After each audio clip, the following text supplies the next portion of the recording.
स्वागत है आप सभी का। मैं हूं आपके साथ नैना यादव, लेकर हाजिर हूं वो तमाम खबरें जो जानना बहुत जरूरी है। खासतौर से अगर हम बिहार और असम की बात करें तो इन दिनों सबसे ज्यादा बुरा हाल इन दो प्रदेशों का है बाढ़ बारिश की वजह से। लहरों की ललकार से आधे हिंदुस्तान में तो हाहाकार है, लेकिन असम और बिहार सबसे ज्यादा प्रभावित है। कुछ इसी तरह का हाल तेलंगाना में भी है। यहाँ पर भी भारी बारिश से नदियां उफान पर हैं, लोग परेशान हैं। बिहार में कोसी नदी, बागमती नदी और गंडक नदी कहर ढा रही है, तो वहीं असम के लिए मुसीबत बनी है ब्रह्मपुत्रा। ब्रह्मपुत्रा का रौद्र रूप लोगों के लिए मुसीबत बनता हुआ नजर आ रहा है। देश के इन राज्यों में पानी बर्बादी की वजह बना है, लेकिन इन सब के बीच जो जोधपुर से खबर आई, जोधपुर से लापरवाही की तस्वीर देखने को मिली, जहां पानी की बर्बादी साफ नजर आई। यहां पर सड़क के अंदर ही पानी की पाइपलाइन फूटी, बड़ा हादसा होते होते टला। बाढ़ की मार से कई गांव तबाह हो चुके हैं। मोतिहारी के एक गांव में गंडक नदी ने ऐसा कहर ढाया कि पूरा गांव मानो दरिया में तब्दील हो चुका हो।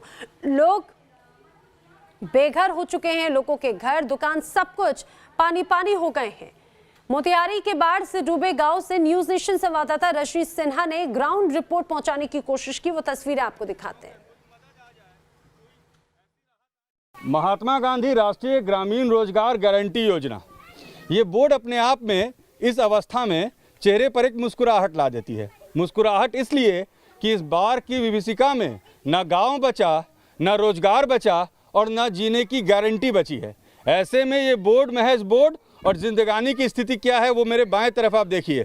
किस तरह से लोग इस पानी में ज़िंदगी जीने के लिए जद्दोजहद कर रहे हैं, उसकी तस्वीर आपको हम दिखाते हैं कि जहां रोजगार से कोई नाता नहीं, गांव की जो पूरी की पूरी व्यवस्था है वो चौपट होने के कगार पर है। और लोग किस तरीके से, किस आस से यहाँ आने वाले हर एक व्यक्ति के तरफ देखते हैं। उम्मीद सिर्फ ये रहती है कि शायद कोई मदद आ जाए, कोई ऐसी राहत आ जाए जिससे चंद दिन और गुजर जाए। मैं बता दूं कि मेरे 100 मीटर आगे जहां मैं खड़ा हूं, ये जो नाव आ रही है कुछ लोगों को लेकर, इसके आगे बूढ़ी गंडक है, सिकराना नदी है, और उसका पानी कैसे गांव के अंदर आ गया। एक भाई हमारे इसमें अपने लिए रोजगार तलाशने की कोशिश कर रहे हैं, वो भी चुपचाप बैठे हुए हैं, ये सोचकर कि उनके यहाँ कौन क्या लेने आएगा और किसके पास बचा क्या है। ये संघर्ष की एक ऐसी तस्वीर है जो अपने आप में बताती है कि बाढ़ की विभीषिका ने कैसे पूरे गांव के गांव को तबाह कर दिया है। ये पूर्वी चंपारण का वो इलाका है जहां महात्मा गांधी ने सत्याग्रह की शुरुआत की थी, और गांधी की कर्मभूमि में किसान आज भी किस कदर बेहाल हैं उसकी तस्वीर अगर आपको देखना है तो थोड़ा संघर्ष करके आपको भी हमारे साथ इन इलाकों में आना पड़ेगा। क्या परेशानी हो रही है ये बताओगे। अभी हम लोग को सामान सौदा खरीदने में, दुकान खाने पर अभी आफत हो गई है, क्योंकि जिस हम लोग 2 महामारी से गुजर रहे, एक तो कोरोना का मार में हम लोग जूझ रहे हैं, और दूसरा ये बिहार की 10 प्रसिद्ध नदियों में से एक मशहूर नदी बूढ़ी गंडक है जो नेपाल से निकलकर और गंगा में मिलती है। तो ये हमारे गांव के 100 मीटर करीब ही है, और इस परिस्थिति में जिस तरह बारिश भी लगातार होते आ रही है और हम लोग के नदी में का यहाँ जल स्तर बढ़ चुका है, काफी बढ़ोतरी हो रही है। जल गांव में ऐसे ही पानी भरा हुआ है, तुम लोग कैसे रहते हो? इसी तरह से ही पानी में चलते हो? जी, पानी में ही। और खाने पीने की व्यवस्था? खाने पीने की कोई व्यवस्था नहीं है। खुद के लिए भी संघर्ष कर रहे हैं और अपने मवेशियों के लिए भी संघर्ष कर रहे हैं। ट्यूब में लेकर किसके लिए जा रहे हो बाबू ये सब? हाँ, बकरी के लिए? हाँ, बकरी के लिए ये लोग लेकर जा रहे हैं। देखिए ये मवेशियों का चारा है, तो लोग अपनी भी चिंता कर रहे हैं, मवेशी की भी चिंता कर रहे हैं, कहीं सूखे से थोड़ा सा चारा लेकर। क्या स्थिति है भैया?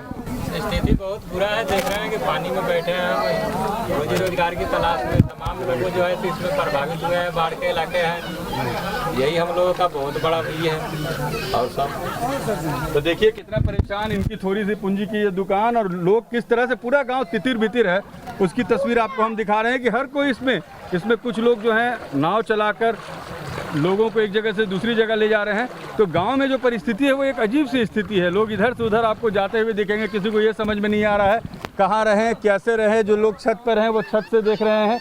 तो ये परिस्थिति ये बताती है कि कैसे बिहार में बाढ़ की जो विभीषिका है उसने लोगों को परेशान किया है। लोगों के संघर्ष की एक अजीब सी तस्वीर यहाँ पर दिखती है, जिसमें न मदद है न राहत है, सिर्फ बड़े बड़े शिलापट लगे हैं, ढेर सारे वायदे हैं।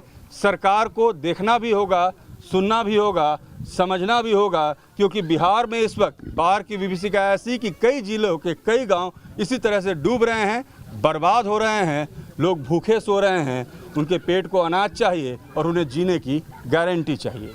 वीडियो जर्नलिस्ट सत्येंद्र के साथ रजनीश सिन्हा, न्यूज नेशन, सिसवाना, पूर्वी चंपारण। आपने तस्वीर देखी किस तरह से हालात हैं। बिहार के चंपारण में हालात बेकाबू होते जा रहे हैं। बड़ा खतरा यह है कि नदियों को बांधे रखने के लिए बनाए गए बांध बेदम होते जा रहे हैं। अब ऐसे में और बारिश होने पर यहां हालात और भी ज्यादा खराब हो सकते हैं।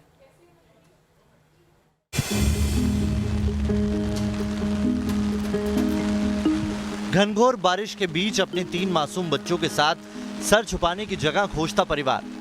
तस्वीरें सैलाब की मार से बेहाल बिहार के चंपारण की है। यहाँ गंडक नदी समेत कई दूसरी नदियों में ऐसा उफान आया कि धरती का नामो निशान मिट गया है। घर गृहस्थी का सारा सामान सैलाब की भेंट चढ़ गया, तो अपने 3 मासूम बच्चों की जिंदगी बचाने के लिए इस परिवार को अपना घर तक छोड़ना पड़ा। बाढ़ का प्रकोप देखिए कि लोग अपना घर बार छोड़ के जो है दूसरे स्थानों पर यहाँ पर दिखाई दे रहे हैं। एक परिवार जो है अपने 3 छोटे छोटे बच्चों के साथ जो है सड़क पर जो है तेज बारिश में फंसा हुआ है। पीछे जो है पुल जो है वो टूट चुका है और अब इनको पैदल जाने पर जो है ये लोग विवश हो चुके हैं। और सब सामान सब ठीक है, आपका बर्बाद हो गया है? हाँ, साहिबगंज में पूरा सामान भिजा हुआ है, पूरा डंडा और पानी है। तो सामान बचा के सब बर्बाद हो गया? पूरा बर्बाद हो गया है सर, सब बर्बाद हो गया जी। अब जा रहा हूँ वहाँ पे, हमारा बहन रहती है, वहाँ पे रहेंगे। हाँ, पानी जो फिर हटेगा तो फिर वहाँ से जाएंगे। उत्तर बिहार में बारिश के पानी से नदियां इतनी बेकाबू हो गई हैं कि अपने बांधों को तबाह कर इंसानी बस्ती में दाखिल हो गई हैं। बिहार में सैलाब ने सैकड़ों बांध और तटबंध निगल लिए हैं। उत्तरी बिहार बाढ़ से बेहाल है। इस वक्त हम गंडक नदी के पुल के ऊपर हैं। ये वो पुल है जो चंपारण और गोपालगंज को जोड़ता है। इस पुल को अभी अवरुद्ध कर दिया गया है। यहाँ पर कोई गाड़ी नहीं जा सकती है क्योंकि यहाँ पर कटाव शुरू हो चुका है और कटाव की वजह से जो है भीषण तबाही मच सकती है। इस वक्त जो स्थानीय प्रशासन वो यहाँ पे मौजूद है, लगातार यहाँ पे मशक्कत करता हुआ नजर आ रहा है। इस वक्त आपको हम दिखाते हैं कि कटाव आखिर किस रूप में हो रहा है, किस तरीके से हो रहा है। देखिए, गंडक नदी की धारा इतनी तेज है, रौद्र रूप में अपने है और वो धारा जो है लगातार गाँव की ओर कटाव करने की कोशिश कर रही है। काफ़ी हिस्सा कट चुका है। दूसरा हिस्सा आपको दिखाने की कोशिश करते हैं कि आगे किस तरीके से गंडक नदी जो है वो कटाव कर रही है। यहाँ पे निचाई के जो अधिकारी हैं वो मौके पे मौजूद है। स्थानीय प्रशासन मौके पर मौजूद होकर इस कटाव को भरने की कोशिश कर रहा है और यहाँ पे भी देखिए एक बड़ा कटाव आपको दिखाई देगा। और ये जो पुल है ये निर्माणाधीन है, इस पुल को बनाया जा रहा है। इस तरह का जो पानी है, जितना पानी इस बार आप देख रहे हैं यहाँ चारों तरफ, लोगों की याददाश्त में, लोगों की लिविंग मेमोरी में इस तरह का नहीं पहले कभी देखा गया था। वो कटाव करती जा रही है, पानी का प्रेशर जो है लगातार बढ़ती जा रही है। इससे मतलब हमको ग्रामीण हम जनता जो भी है मतलब भयभीत है।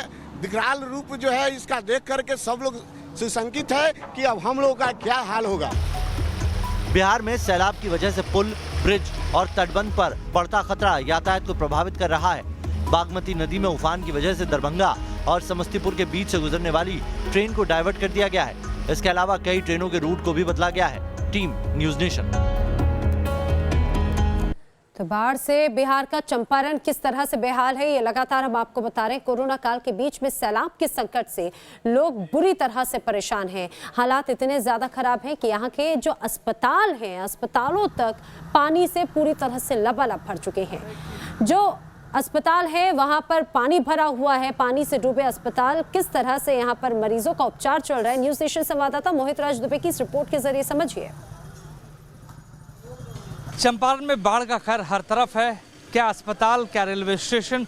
अगर आपको इस प्राथमिक चिकित्सालय पहुंचना है तो कमर भर पानी में होकर ही गुजरना होगा। पानी देखिए लबालब यहाँ पर भरा हुआ है।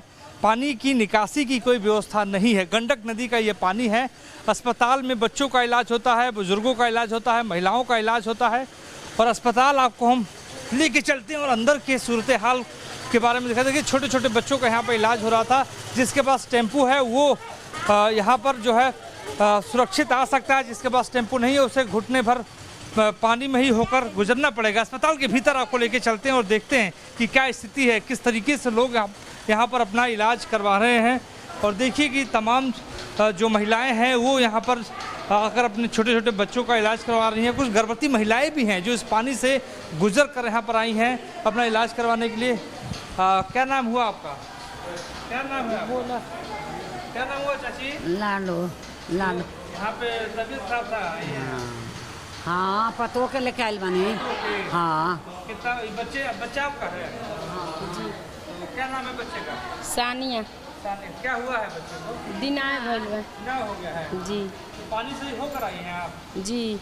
आने की कोई व्यवस्था नहीं थी यहाँ? ना कोई व्यवस्था नहीं है। तो देखिए क्या जो स्थिति है वो लगातार, इस बच्चे की तबीयत खराब है और ये देखिए स्पॉट्स हैं, गाल पे देखिए निशान है, लाल धब्बे हैं और इसका इलाज करवाने के लिए जो है ये यहाँ पर पहुँची हैं। अस्पताल आपको दिखाते हैं, ये पूरा अस्पताल है, चिकित्सालय प्राथमिक ये केंद्र है, यहाँ पर इलाज होता है। आप यही काम करते हैं? डिलीवरी लेकर आए। आप डिलीवरी लेकर? हाँ। अच्छा ये बताइए, इतना पानी भरा हुआ है, बड़ा मुश्किल होता होगा आने में? तो अपना पानी में से हेल के आवता है सब पानी है, सब लोग को आता है डिलीवरी लेके। ना इतना गोनी है तो ना इतना पानी मिलत रहा, ना इतना घर से हबड़ाई के मारे, अब ना गिलासो ले नहीं है, ना कुछ ले नहीं से चल देनी है। इनके घर में डिलीवरी हुई है, बेटी को बच्चा हुआ है, दवाइयों की व्यवस्था अस्पताल में जिस रूप में होनी चाहिए वो नहीं है। दवाई लेने के लिए कमर भर पानी से होकर इनके परिवार के एक सदस्य मेडिकल स्टोर तक गए हैं। खाने पीने की भी यहाँ पे व्यवस्था नहीं है। भैया आप भी इलाज करवाने हैं?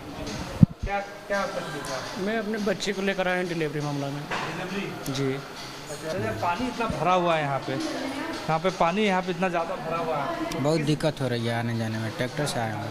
बहुत दिक्कत हो रही है। देखिए दिक्कत बेइंतहा यहाँ पर है और इन दिक्कतों से इनको जीतना होगा, क्योंकि इलाज तो करवाना ही है और यहाँ पर डिलीवरी सबसे ज़्यादा होती है महिलाओं की। और यहाँ पर जितने भी लोग आपको दिखाई देंगे पेशेंट यहाँ पर हैं, छोटे छोटे बच्चों को लेकर आए हैं ताकि वो ठीक हो जाए। तो सोचिए ज़रा कि बिहार में जिस तरह से हालात हैं, बारिश तो है ही, अस्पताल यानी कि जहां पर लोग बीमारी का उपचार कराने के लिए जाते हैं वो भी किस तरह से एक तरह से बीमारी का घर बना हुआ है।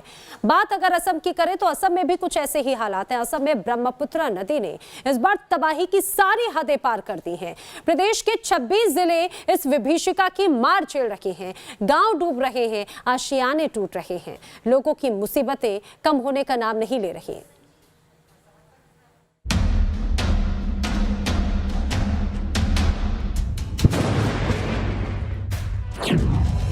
असम में ब्रह्मपुत्र की मार।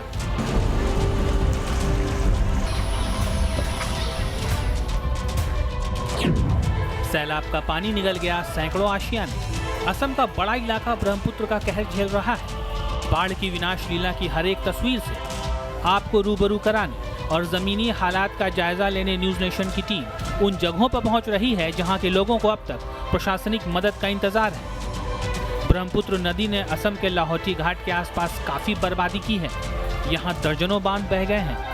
अब आपको बताते हैं कि किस तरह से ब्रह्मपुत्र ने तमाम जो बांध बने थे उनको तोड़ करके अंदर का हिस्सा ले लिया। आप देख सकते हैं यहाँ पर देखिए, ये बांध पहले बनाया गया था और ये पहले भी बांध बना था, लेकिन ये बांध पूरी तरीके से क्षतिग्रस्त हो गया, टूट गया। और टूटने के बाद ये इलाका जो है पूरी तरीके से जलमग्न हो चुका है, अंदर पानी घुस चुका है। और ये पहले बाजार यहाँ पर लगता था, बाजार लगने के लिए यहाँ पर लोग यहाँ से इस रास्ते से जाते थे, आगे तक बाजार लगता था, वो पूरा टूट गया था। ये जो आप इलाका देख रहे हैं ये पूरा एक बांध था। हाँ, ये साइड का किनारा था, इससे पानी जो था रुका रहता था, लेकिन वो कच्चा बांध था और सीधे ये दूर तक आगे तक जाता था। और उसके बाद अब देखिए कितना एरिया जो है, कितना बड़ा एरिया जो है एक तरह से इस नदी ने ले लिया है।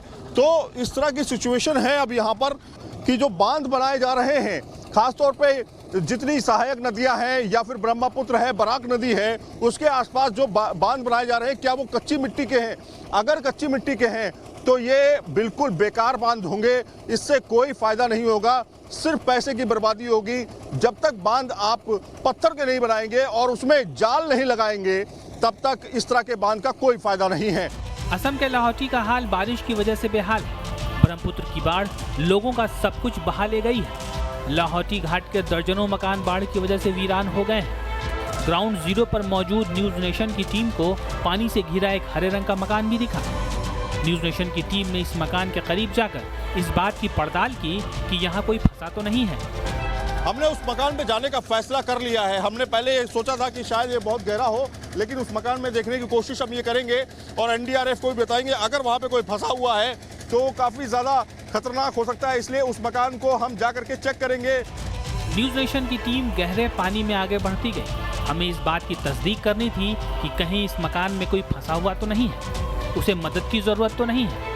जो आप मकान देख रहे हैं, अच्छा खासा बड़ा सा मकान यहाँ पर आपको देखने को मिल रहा है, लेकिन कोई भी यहाँ पर नहीं है। सन्नाटा है इस घर में, कोई भी यहाँ पर मौजूद नहीं है। किस तरह से ये चारों तरफ पानी से डूबा हुआ है ये आपको देखने को मिल सकता है। और खासतौर पे आप देखिए कितना बड़ा घर है, कोई छोटा मोटा घर नहीं है, पक्का मकान है जो पूरी तरीके से पानी में डूब चुका है। ये एक मकान अकेला नहीं है, इस इलाके के दूसरे मकान आप देखिए, वो देखिए एक दूसरा मकान आपको पीले कलर का दिखाई दे रहा होगा, वो भी टूट के क्षतिग्रस्त हो चुका है। तो इसमें कोई नहीं है, दरवाजे चारों तरफ से बंद हैं और ऐसा लगता है कि लोग यहाँ से पलायन कर चुके हैं। यहाँ से पूरा मकान छोड़ के चले गए हैं लोग, क्योंकि पानी देखिए आप अंदर तक घुस चुका है। हम लोग नाव से हैं इस समय और अंदर तक मकान डूब चुका है। देखिए ये देखिए, यहाँ पे देखिए आप, ये देखिए। सैलाब की मार के बावजूद कई लोग यहाँ फंसे हुए हैं, लोगों को अब भी मदद का इंतजार है। ये राशन गल्ले की बाकायदा ऑफिस है और जो पूरी तरीके से डूब चुका है। ऐसा स्थानीय लोगों का कहना है कि राशन गल्ले का ये जगह है। वो देखिए वो आदमी फंसे हुए हैं, वहाँ पर जो लोग हैं वो थोड़े से ऊंचाई पर हैं, लेकिन उनके चारों तरफ पानी ही पानी है। तो इस तरह की लोकेशंस हैं यहाँ पर। और ये लाहौटी घाट का इलाका है जो जलमग्न हो चुका है और यहाँ पर काफ़ी ज़्यादा लोग फंसे भी हुए हैं। इस बीच असम में बाढ़ से मरने वालों का आंकड़ा 100 के करीब पहुँच चुका है। बारपेटा, कोकराझार और मोरीगांव से मौत के सबसे ज्यादा मामले सामने आए हैं। Team news nation.